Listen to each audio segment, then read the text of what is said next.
மீட்பராம் ஆண்டவர் இயேசுவின் அற்புதமான தூய நாமத்தில் அருமையானவர்களே, உங்களை வாழ்த்துகிறோம். ஆண்டவராக இயேசுவை முழு இதயத்தோடு தேடுங்கள், நீங்கள் வெட்கப்பட்டு போவதில்லை. எந்த வாய்ப்பு கிடைத்தாலும் ஆண்டவருடைய சமூகத்தை நோக்கி ஜெபியுங்கள். எல்லாவற்றையும் தேவன் அற்புதமாய் உங்களுக்கு மாற்றி தருவார். புதிய வாசல், புதிய எதிர்காலம், புதிய அபிஷேகம், புதிய உடல் சுகம், புதிய சமாதானம், புதிய சந்தோஷத்தை உங்கள் குடும்பங்களிலே தேவன் தருவார். நீங்கள் பிறருக்கு சாட்சிகளாக இருப்பீர்கள். நல்லது.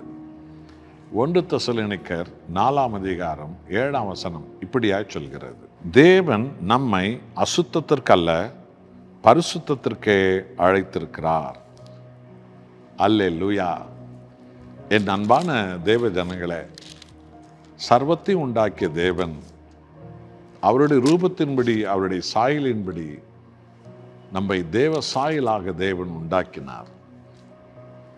நாம் அசுத்தமான வாழ்வுக்காக அழைக்கப்படவில்லை.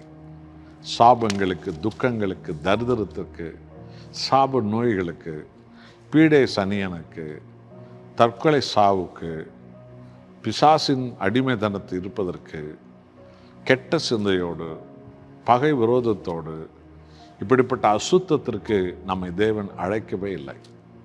இதெல்லாம் சாத்தானுடைய செயல்பாடுகள். இன்றைக்கும் தவறான பாவங்களில் இருக்கிறவர்கள் இப்படிப்பட்ட அசுத்த எண்ணங்களில் தான் இருப்பார்கள். நம்மையோ தேவன் பரிசுத்தத்துக்கு அழைத்திருக்கிறார். அநேக கிறிஸ்தவர்களே பரிசுத்தத்துக்கு என்று சொன்னால் இன்னும் தெரியாமல் விளங்காமல் இருக்கிறார். அப்படின்றா நான் இன்னும் சாமியாராயணும் போல தெரியுது, பெரிய தாடி வழக்கம் போடுறது. இல்லை இல்லை இல்லை, அதெல்லாம் வெளி வேஷங்கள். பொய் இல்லாமல் உண்மையோடு இருப்பது, உலகத்தினுடைய போதனை இல்லாமல் ஆண்டவர் இயேசுவின் போதனையின்படி நடப்பது, அக்கிரமங்கள் அநீதியை இல்லாமல் நீதியின் நேர்மையில் நடப்பது, பகை விரோதம் இல்லாமல் சமாதானத்துடன் வாழ்வது, உலகத்தில் இருக்கிற சிலைகளை வணங்காமல் சர்வத்தை உண்டாக்கிய அந்த பரிசுத்த தெய்வத்தை ஆண்டவராக இயேசு கிறிஸ்து வழியாக நாம் ஆராதிப்பது, அவருடைய சித்தத்தின்படி நடப்பது, இவையெல்லாம் பரிசுத்தத்தின் அடையாளங்கள். ஆகவே அன்பானவர்களே, உங்களுக்குள் விரோதமும் குரோதமும் மன்னிக்காத சாபங்கள் இருக்கிறது என்றால் அங்கே அசுத்தம் இருக்கிறது என்று அர்த்தம். இயேசு என்னை சிலுவையில் மன்னித்தது போல நானும் பிறரை எப்போதும் மன்னிப்பேன். இதுதான் பரிசுத்தத்தின் அடையாளம். பொறுமை இருக்கும், தாழ்மை இருக்கும், உண்மை இருக்கும், நீதி இருக்கும், நேர்மை இருக்கும், உத்தமம் இருக்கும்.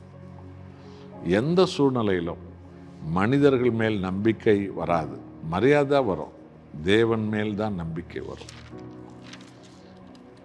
ஆண்டவராக இயேசு கிறிஸ்துவை விசுவாசிப்பதும் அவருடைய வழிகளில் நடந்து தேவ வார்த்தையின்படி நாம் உத்தமமாய் வாழ்வது பரிசுத்த குணநலன்களில் தான்.